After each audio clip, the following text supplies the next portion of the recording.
यदि हम बात करें कि कौन कौन से टॉपिक रिमूव हुए हैं, तो आप देखो जरा, एक टेक्सोनॉमिकल एड वाला पार्ट पूरा रिमूव हो गया, जिससे क्वेश्चन आता था, समझ में आ गया। वो वाला क्वेश्चन कहां पर शिफ्ट हो जाएगा, और डेफिनेटली कहां पर शिफ्ट होगा, बाइनोमियल नोमेनक्लेचर पर, समझ में आ गया।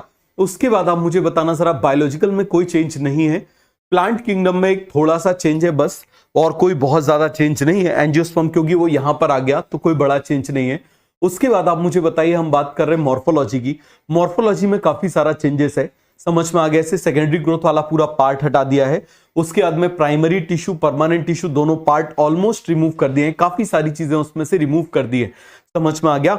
तो जाइलम फ्लोएम उसमें से रिमूव कर दिया गया है। उसके क्वेश्चन कहां पर शिफ्ट हो जाएंगे, आप इस बात को समझिए। तो जिन जिन टॉपिक्स को रिमूव किया गया है, उन टॉपिक से क्वेश्चंस पूछे जाते थे। तो अब इनके जो क्वेश्चन जो पूछे जाते थे, ये क्वेश्चन अदर टॉपिक में शिफ्ट होंगे, समझ में आ गया। लास्ट ईयर ये चैप्टर मैंने 4 लेक्चर में कराया था, यूट्यूब पे मैंने 50 मिनट में कराया है। लेकिन मैं इसको क्यों आराम से करा रहा हूं, क्योंकि देखो 12th का वेटेज, आप इस बात को समझना, एग्जामिनर जो है वो 12th क्लास का वेटेज 50% रखता है, मतलब 25 क्वेश्चन। अब आप जरा मुझे बताओ, 25 क्वेश्चन के लिए चैप्टर कौन कौन से बच गए। इन्वायरमेंटल इशू पूरा हटा दिया, स्ट्रेटजीज पूरा हटा दिया। उसके बाद आप मुझे बताओ, ऑर्गेनिज्म एंड पॉपुलेशन में पूरा वो जो क्लाइमोग्राफ था, एडॉप्टेशन था, उसके बाद में वो कन्फॉर्म, रिफॉर्म, कन्फॉर्म, रेगुलेट, सब कुछ हटा दिया, समझ में आ गया। ले दे के बहुत थोड़ा सा पॉपुलेशन एट्रीब्यूट्स बचा हुआ है, और उसके बाद में पॉपुलेशन इंटरेक्शन बचा हुआ है। आप समझना जरा, इतना सा पार्ट बचा हुआ है। फिर आ जाओ इकोसिस्टम, इकोसिस्टम में बड़ा पार्ट रिमूव कर दिया।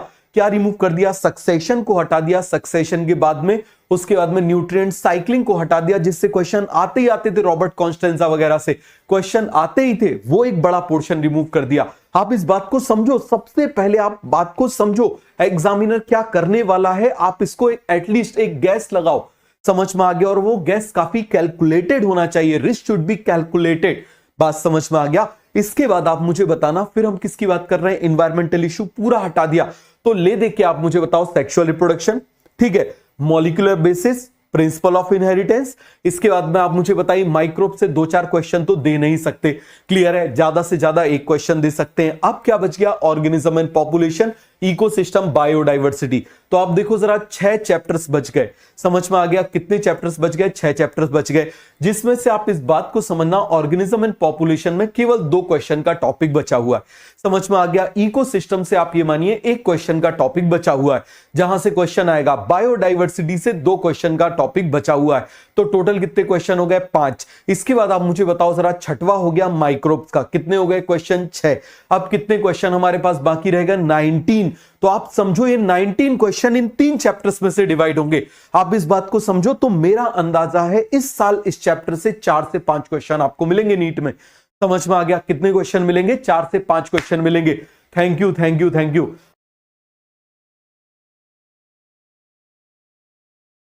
आप सभी लोगों को बहुत है, इस साल इस चैप्टर से 4 से 5 क्वेश्चन आपको मिलेंगे नीट में, समझ में आ गया। कितने क्वेश्चन मिलेंगे, 4 से 5 क्वेश्चन मिलेंगे।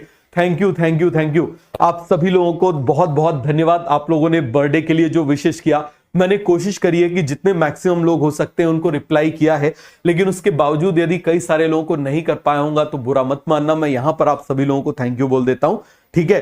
तो आपको ये बात समझ में आई, तो आप इस बात को समझो कि टॉपिक रिमूव करने से जो कम टॉपिक बचे हैं, अब उनमें एग्जामिनर थोड़े डीप में जाएगा। क्यों जाएगा, क्योंकि उसके पास है नहीं ना कुछ।